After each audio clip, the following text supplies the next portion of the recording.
12º, pratique sendo um bom recebedor. Praticar o senso de recebimento. Sabe, esse receber, as pessoas ricas, elas são excelentes recebedoras. Eu tinha essa crença, que eu não me sentia merecedora, eu não aceitava receber. E isso realmente é uma mentalidade de pobre. Eu tinha uma mentalidade de pobre. Eu nunca esqueço que o meu ex-marido falava o seguinte: eu não gostava de ar-condicionado. Ele falava: você tem uma mentalidade de pobre porque nem ar-condicionado você não gosta. Depois eu vi que isso não tem nada a ver com a outra, é uma questão de que eu gosto tudo que é natureza. Eu gosto do verde, pode ver quanto verde eu tenho aqui. Eu gosto da natureza, eu gosto do que é natural, a água é natural, sabe? Tudo que é mais natural. Então, é uma questão de gosto. Mas eu tinha, sim, uma cabeça, uma mentalidade de pobre para muitas outras coisas, né? Então, ele não tinha razão nesse quesito, mas em outros ele tinha muitas razões. Então, a gente precisa receber, aprender a receber. Se eu dou um cafezinho e eu já tenho que trazer aquela sensação, ai, obrigada, né? Eu mereço realmente um cafezinho, tô aqui precisando do café.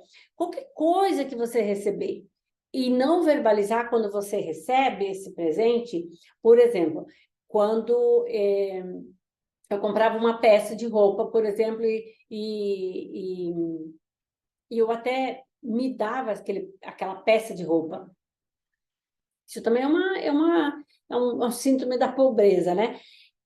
Às vezes a pessoa falava, nossa, que blusa bonita, Joyce. Nossa, que roupa é isso? Ai, então, comprei, sabe? Comprei, mas paguei bem baratinho. Isso aqui lá no fulano de tal, lá no ciclano. Já desqualificando a ação, como se falasse assim, olha, não merecia, mas eu comprei, mas paguei bem baratinho, para poder dizer que eu merecia porque era barato. Entende? Então, as pessoas ricas, elas compram por prazer, elas compram por sentir que são merecedoras, que vão ficar lindas, maravilhosas. É assim que elas pensam. É ao contrário do que eu acabei de falar. Então, todas essas falas, todas essas atitudes de riqueza, pensamentos poderosos aqui que eu estou te falando, se você se determinar a cada pouco colocar um em prática ou se observar, cada vez que isso acontece na sua vida, você fala, não, agora eu vou mudar, isso aqui foi assim, mas agora eu quero fazer diferente.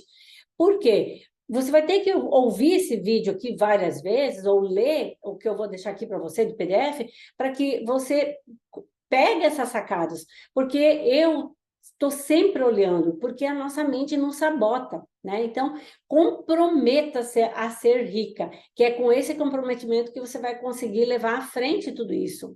Então, comprometer significa o quê? Se devotar, né? Se devotar em fazer o que precisa ser feito, inclusive a reserva financeira, né? É assim que você vai se comprometer. Então, você vai se comprometer a ser rica e dentro desse comprometimento de riqueza, de ser rica, vai ter várias outras coisas que você vai precisar fazer. Uma delas é cuidar aí da sua reserva, fazer sua reserva financeira, porque é ela que vai guiar você e vai sustentar você para criar até milagres que você vai ver que interessante que é, porque quando você começa a criar essa reserva, parece que o universo fala, ok, ela já está organizada, ela já sabe o que ela quer, ela já tem uma reserva, ela já paga as contas em dia, ela já está alinhada com o Criador, agora eu vou dar mais disso para ela. Percebe? Então, é esse alinhamento que você vai precisar fazer. O 14º é tornar-se consciente. Eu acho a parte mais importante de tudo isso. Precisa se tornar consciente. Precisa, porque quando você traz para consciência, você fala, mas eu preciso mesmo comprar isso? Não, eu não preciso. Então, eu trouxe para consciência de que eu preciso ou não preciso? E se eu não preciso, eu não vou comprar. Né? Então, tornar-se consciente, ter consciência, observar todas as suas ações, os seus pensamentos, para quê? Para que você possa vir a escolher verdadeiramente no momento presente, porque não adianta você ter uma consciência depois que você já gastou, não é? Então, ao invés de você deixar-se ser controlada, você antes traz a consciência da seu poder de escolha. Então, eu vou dar um outro exemplo. Você vai no supermercado e você, quando você começa a fazer sua reserva financeira, você já leva ali anotadinho o que você quer. Porque se você chega lá e você traz para sua consciência, vem alguma coisa e fala, nossa, mas eu estava precisando disso, eu acho que eu vou levar isso aqui. A consciência vem e diz o seguinte, você precisa mesmo? Não era só isso que você anotou? Tem certeza que você precisa? De novo, trazendo para a consciência e falar, realmente, não tem necessidade, eu tenho um lá que dá para acabar, não precisa agora, então eu só vou levar isso. Então, trazer para a consciência é isso, é antes de você fazer a ação, né, no momento presente. Mas como que você faz isso? Quando você está totalmente observadora de si mesma, tá? Porque se você não fizer isso, você vai ser controlado pela sua programação antiga, pelo seu passado, percebe? Olha que importante isso, gente. Então, a consciência, trazer para o estado presente, em cada ação, ter consciência antes de fazer a ação, eu acho a chave de tudo. Então, eu quero que você preste bastante atenção nessa 14ª, né? Que é o que eu acabei de falar.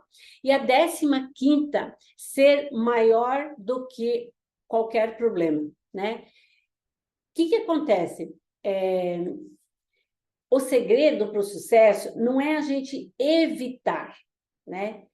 Não é a gente livrar-se dos problemas e nem a se afastar deles.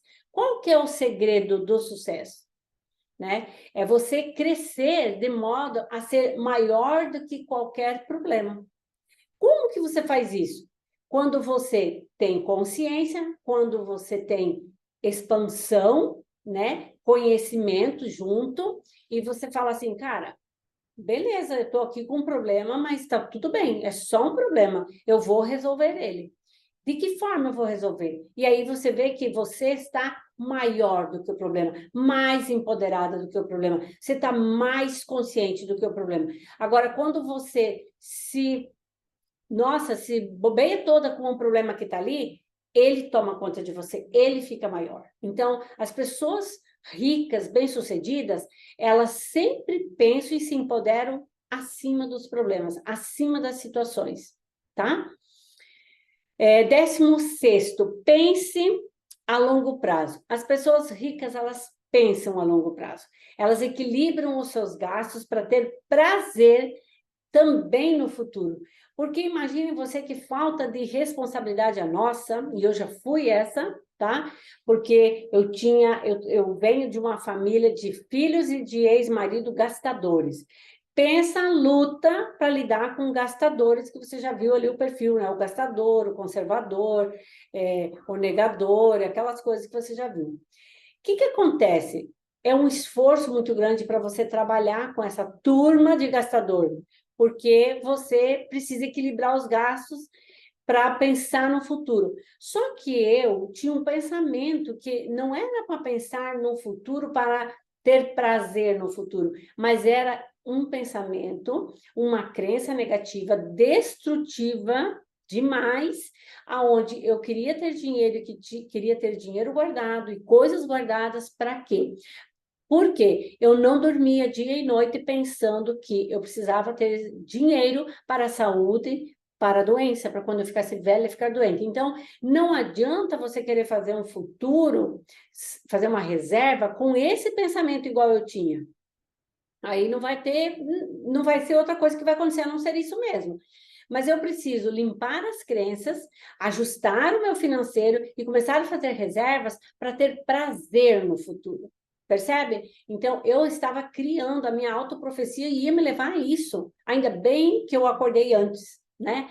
Então, eu quero só trazer exemplos práticos para que vocês possam pensar o que é uma mentalidade pobre, o que é uma mentalidade que às vezes pode nos confundir, né? E no fundo, tem um pensamento ali, uma crença que está ali encalacrada, que pensando igual eu, pensando na doença. Então, toda pessoa rica, ela pensa a curto prazo e a longo prazo. que tudo isso é para fazer o quê? Para que você realmente possa ter sustentabilidade e você realmente manter esses pensamentos positivos, porque sem dinheiro, gente, é um desafio a gente manter os nossos pensamentos positivos, não é verdade? Então, por mais que a gente esteja hoje no negativo, de uma forma ou outra, mas a gente precisa fazer um novo movimento para sair desse estado, sabe? Porque quando a gente fica no estado de que, eu mereço, eu vou fazer, não, eu vou viajar, mesmo que eu não tenha, eu vou viajar, depois eu dou um jeito de pagar. Eu estou buscando o quê? Uma gratificação imediata, um prazer imediato. E isso não vai me levar a ter um futuro com mais sustentabilidade, com segurança, com prazer, né? Então, eu preciso olhar sim e olhar com responsabilidade, porque eu chamo isso de irresponsabilidade quando a gente só vive e não pensa a longo prazo, de forma saudável, né? De forma ecológica, né? Porque Gustavo Cerbasi fala que isso é construir de forma ecológica. Como é que é ecológica? É aquilo que eu acabei de falar. Quando eu tenho um pensamento, ele é promissor, ele não tem um sabotador e nenhuma crença ali me enganando. Mas eu sim construo porque eu faço uma escolha construir para gozar lá no futuro.